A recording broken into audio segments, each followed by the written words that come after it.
E eu acho assim, quando a gente fala da tecnologia, que é muito disruptiva, começa lá na universidade. O Brasil não forma profissionais para essa área. Ponto. Né? Um monte de gente vai criticar, mas essa é a verdade. É a grande verdade. Essa é a verdade. É a questão analítica, né? Essa é a verdade. Você vê a meninada que tá vindo hoje tá perdendo a capacidade analítica. Por que o Brasil é o seguinte, ó? O técnico mecânico, ele é só mecânico. O técnico eletrônico, ele é só eletrônico. O técnico de automação não entende de mecânica, normalmente, não mexe com hidráulica, né? E hoje a gente tá na era que tudo isso conversa entre si.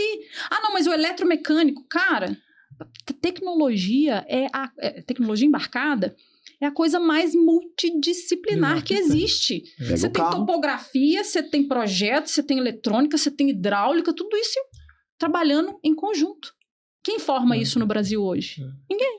E aí eu vou puxar a sardinha pro nosso lado. Né? A gente que é formado em mecatrônica, a gente tem tudo isso e o mercado critica, né? Fala que é um pato. Você não faz bem nada. Não faz bem. Você não voa direito, não come direito, não anda direito, não nada direito. Pois é. Mas, na verdade, é exatamente o profissional que tem que ter. Porque hoje em dia, a mecânica, ela não é solitária mais. A mecânica está envolvida extremamente com a elétrica, eletrônica. Então, assim, o Brasil não forma profissionais assim. Por exemplo, você pegar a construção, a própria engenharia civil, né? Quantas cadeiras de eletrônica ou de tecnologia tem dentro da engenharia civil? Ah, não, mas não é a área... Cara, é a área da engenharia civil, sim. As máquinas saem de fábrica com tecnologia. Tem que ter. Se a gente faz um comparativo com a agricultura já há muitos anos tem a disciplina de agricultura de precisão, né? Então, assim, as engenharias no Brasil... Isso, eu falo assim, isso é problema nosso, fornecedores de tecnologia embarcada, porque a gente não se une para chegar na universidade e falar assim, cara, vamos fazer uma disciplina, vamos levar conhecimento antes desse cara ir para o mercado? Porque esse cara, ele vai ser o cara que vai liderar a transformação dentro das empresas, mas ele sai da universidade com conhecimento super conservador. Eu já vi muitos engenheiros de campo, eu tentei convencer alguns engenheiros de campo, cara, essa tecnologia pode armazenar dados para você, vai ser mais fácil. Você vai analisar os dados, vamos junto. Aí o cara, não, eu não preciso disso não. Eu falei, como é que você sabe quanto que avançou na obra hoje? Ah, eu peço encarregado para medir, coordenar com a equipe de medição. Eu falei assim, se eles errarem, não é problema meu. Então, assim, cara, a gente precisa de fazer esse desenvolvimento. É lá na universidade, é lá no curso técnico. O curso técnico está super banalizado no Brasil, mas não pode, porque o técnico é extremamente importante. Muito é esse importante. Cara que está na linha de frente, é esse cara que está pegando o sensor e calibrando. Quem forma? Quais são as instituições que formam técnicos hoje? Para realidade de equipamentos com tecnologia embarcada. Cara, é uma dificuldade, né? E até no desenvolvimento da tecnologia, né? A gente que fornece tecnologia, você com máquina, a gente com serviço. Né? Você pega equipes de desenvolvimento que um cara não sabe o que o produto vai fazer lá no final. Ele está desenvolvendo um pedaço daquilo, mas ele está preso ali naquela célulazinha que ele está fazendo. Se você perguntar para ele o que isso vai fazer lá na frente, ele não sabe. Exatamente. Então, e aí, quando a gente traz para a realidade da automação de máquinas móveis, o cara ele tem que entender de várias disciplinas separadas, né? Ele tem que entender da operação, ele tem que entender, ele tem que saber conversar com o operador, ele tem que saber treinar o operador, porque isso tudo faz parte do escopo de trabalho dele. Então, esse é um profissional que a gente não forma. O operador, quando ele faz um treinamento de operação, às vezes ele não é nem sequer apresentado para esse tipo de tecnologia, ele nem sabe que isso existe, né? Então, por exemplo, vou fazer um comparativo com os Estados Unidos, 2012, eu estive nos Estados Unidos num sindicato de operadores que tinha uma área de demonstração, máquinas com tecnologia embarcada, para formar os operadores. Né? Então, o Brasil ainda está muito na lanterna de desenvolvimento de profissionais, de formação de profissionais. Né? E esses profissionais que são ou uma coisa ou outra, quando a gente fala de tecnologia, é um abismo de formar esse cara, um abismo de tentar desenvolver a cabeça desse cara, que muitas vezes ou é uma coisa, ou o cara é mecânico, ou o cara é elétrico, ou o cara é eletrônico. Extremamente especializado. Né? Ah, o cara eletrônico não vai para campo. Né? Tem isso também. Ah, não, ele não mexe, não gosta de mexer, não mexe com poeira, não mexe com hidráulica. Cara, como é que a gente faz? Então, assim, esse é um desafio não só para as construtoras e para as mineradoras, mas esse é um desafio para as empresas de tecnologia. Esse mercado não está mais avançado no Brasil e talvez na América Latina por causa da qualificação da mão de obra. As empresas é que tem que formar. Né? Nós temos que formar. A gente não consegue tirar esse cara minimamente preparado das escolas, né, de formação. Né? Assim, eu acho que quando a gente fala do operador, principalmente de todas essas tecnologias, o operador ele tem que ser muito mais instrumentista. Né? Ele tem que saber o que é um sensor. Eu tive um caso no norte do Brasil. A gente estava com um problema na época num equipamento, era um equipamento GPS, orientado por GPS, e o cliente reclamou que não estava performando. Beleza, cheguei lá, na época eu trabalhava em campo ainda, cheguei lá, subi na máquina, eu fiz uma pergunta para o operador. Eu olhei o display e fiz uma pergunta para ele. O sistema está funcionando bem? Esse operador não tinha sido treinado pela equipe da empresa que eu trabalhava. E essa empresa não tinha multiplicador. Entendi. Então, como ele estava trabalhando com a tecnologia, eu não sei. Formado, ele não tinha sido, eu tinha certeza disso. Perguntei para ele, o sistema está funcionando bem? Tá. O sistema estava com uma tela de alerta de que não tinha estação base de GPS, que é essencial para o funcionamento. Desde quando está aparecendo? Desde quando está aparecendo esse alerta aqui na tela? Ah, não, isso sempre apareceu. Entendeu?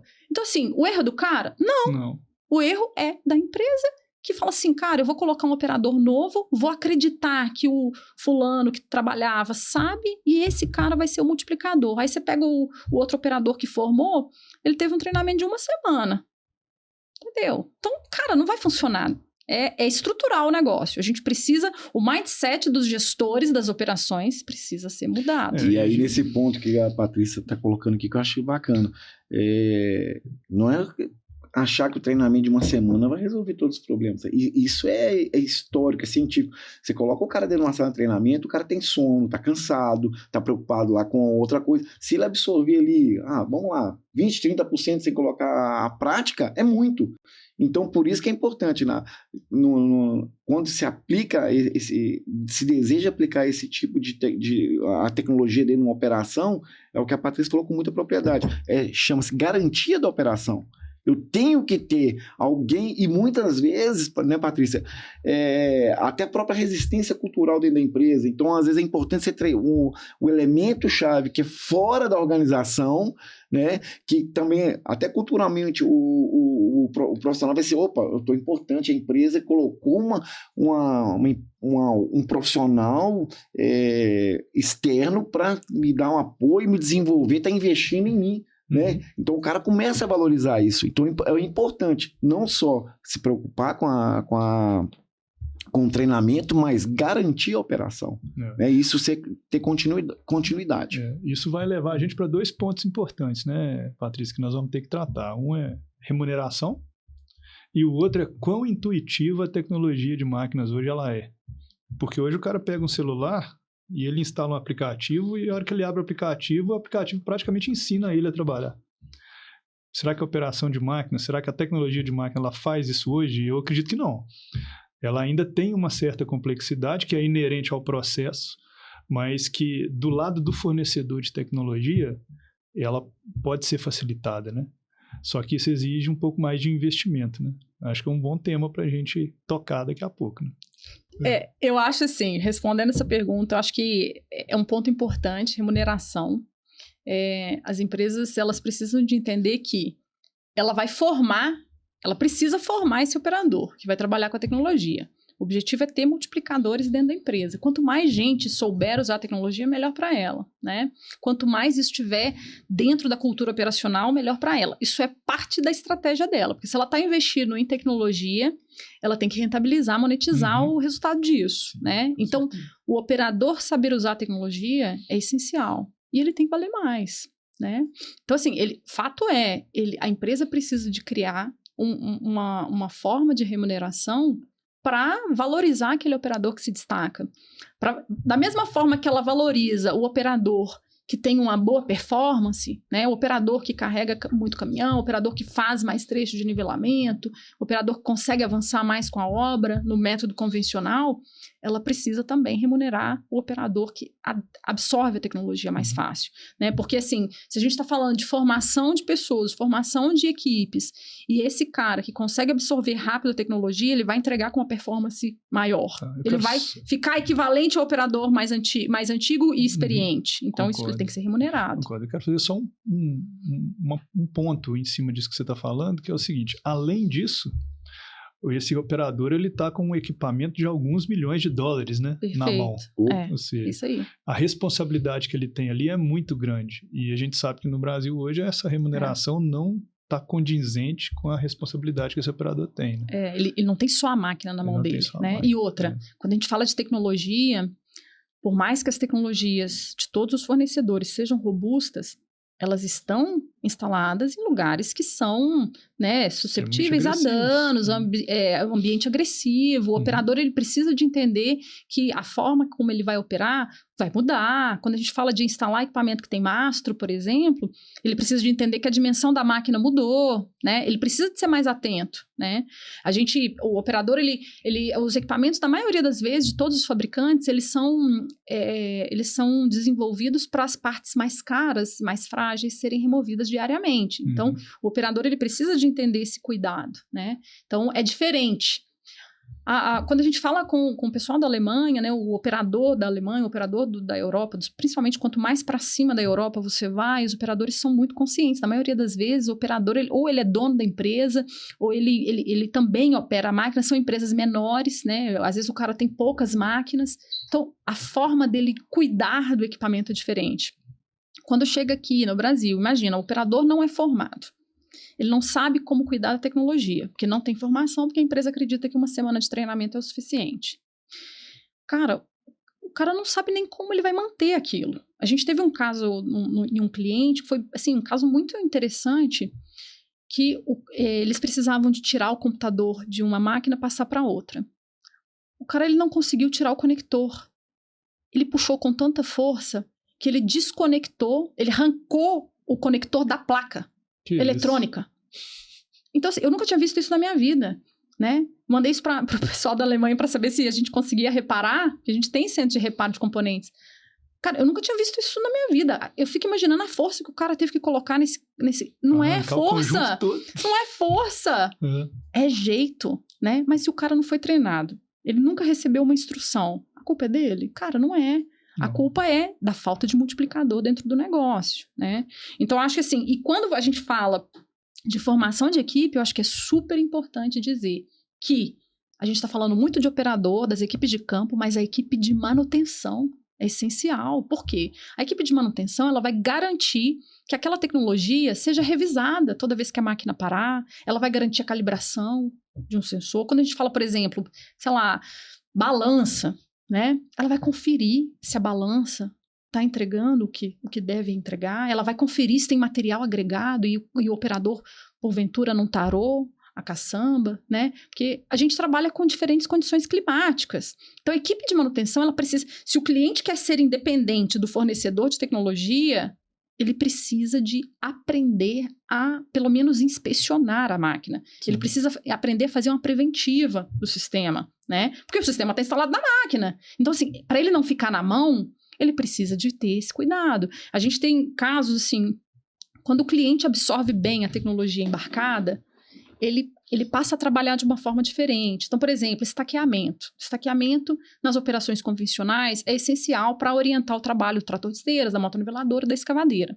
A partir do momento que o cliente realmente absorve a tecnologia, ele embarca o projeto CAD dentro da máquina. Ele não precisa de estaca mais. Mas aí tem um detalhe.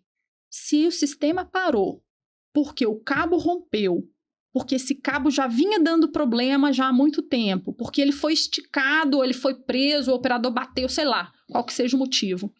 Se esse cabo para, o cara não tem como trabalhar, porque ele não tem estaca mais, ele não tem equipe de estaqueamento mais. Então, aí você começa a ampliar o horizonte desse negócio. Então, eu preciso da equipe de manutenção fazendo revisão toda vez que a máquina para ter certeza que está tudo certinho, né? Eu preciso da empresa entender que ela vai ter que comprar equipamento, serviço e peça de reposição. Gente, quanto custa um cabo? E quanto custa 2 dias de máquina parada até a gente mandar o carro para lá? É verdade. Não é? É verdade. E se tiver em estoque, né? E se tiver que importar? A gente normalmente tem estoque de peças de reposição. Tudo aquilo que quebra fácil, a gente tem estoque. Uhum. Mas assim, como é que eu faço esse cabo chegar rápido lá no meio do Pará? Cara, não tem rápido. É 2 dias. Aí não tem. É 2 dias, no mínimo. No mínimo. Nem gente, né, Oca? Nem gente chega lá em 2 dias. 2 dias. Dependendo da região que você tá, aquelas regiões remotas, é 2 dias. Porra, quanto custa um cabo? Cara, coloca esse cabo aí. Compra um que seja. O que tá mais susceptível a quebrar? Mas normalmente, como que é a aquisição? Vou comprar o sistema. Não vou comprar serviço, não vou comprar treinamento, não vou comprar peça. Então, tudo vem da mudança do mindset de quem tá na responsabilidade do negócio. Isso. A operação, ela é a parte mais fácil de ser convencida, né? O mindset de quem tá à frente é que é importante, né? Falar assim, cara, eu preciso disso. Quando a gente fala, por exemplo, você tocou nesse assunto da facilidade de operação. Cara, é tudo novo, né? O operador não está acostumado a ter o projeto embarcado dentro da cabine da máquina. Então, ele passa a ter essa visão gráfica de onde está o implemento em relação ao que ele tem que fazer. Normalmente, o operador se sente confortável com isso. O operador, depois que a gente vence a resistência, que é o medo de ser demitido por causa da tecnologia, que ele abre o coração dele para aprender a tecnologia, e isso, gente, a gente tem que usar muita psicologia, cara. Tem. Você entendeu? Aquele treinamento, aquela forma antiga de conversar com as pessoas, não existe mais, não. A gente tem que levar o cara, às vezes a gente tem que pagar o almoço pro cara, a gente tem que trazer o cara pro nosso lado para ele entender que a gente não tá ali para roubar o emprego dele, né? Que ele é peça-chave, que ele é importante. A partir do momento que a gente vence essa primeira barreira, que é da resistência, o cara começa a falar assim, poxa, mas então quer dizer que eu não tenho que ler a estaca que tá lá do lado de fora da máquina? Não. Tá aqui dentro. Então quer dizer que o cara não tem que ficar fazendo medição e me falar quanto que tem que cortar? Não. Tá tudo aqui dentro. Você vai seguir o implemento. Então, o operador, normalmente, ele se sente muito à vontade com a tecnologia quando a gente vence essa barreira da resistência. Quando você não vence, cara, esquece. Ele não vai usar. E é assim com a gente também. A gente também é assim. Você pode comparar aí em várias situações da nossa vida, a gente é assim. A gente tem aquele espírito protetor. Então, a gente é visto muitas vezes como ameaça no campo. Quando a gente consegue vencer essa barreira de que nós não somos ameaça, nós somos aliados, e que para ele vai ser bom, e se a empresa tiver um protocolo de comunicação, uma gestão de mudança maravilhosa, cara, esse cara se sente acolhido. Ele vai fazer de tudo para dar certo. Né? Ele vai fazer de tudo para defender a tecnologia. E para a gente é muito bom. A gente tem essa experiência, por exemplo, no setor de pavimentação. O operador sai desse cliente, vai para outro, ele vende a tecnologia. Ele fala assim, cara, vocês nunca ouviram falar? Vocês nunca trabalharam? Tem que colocar, isso aqui é excelente. Então, a gente tem muitos operadores encarregados que são os nossos vendedores, são os parceiros nossos, porque para onde eles vão, eles levam a tecnologia. Mas o que eles têm de diferente? Eles foram convencidos, eles se sentiram confortáveis, seguros, e eles se abriram para aprender.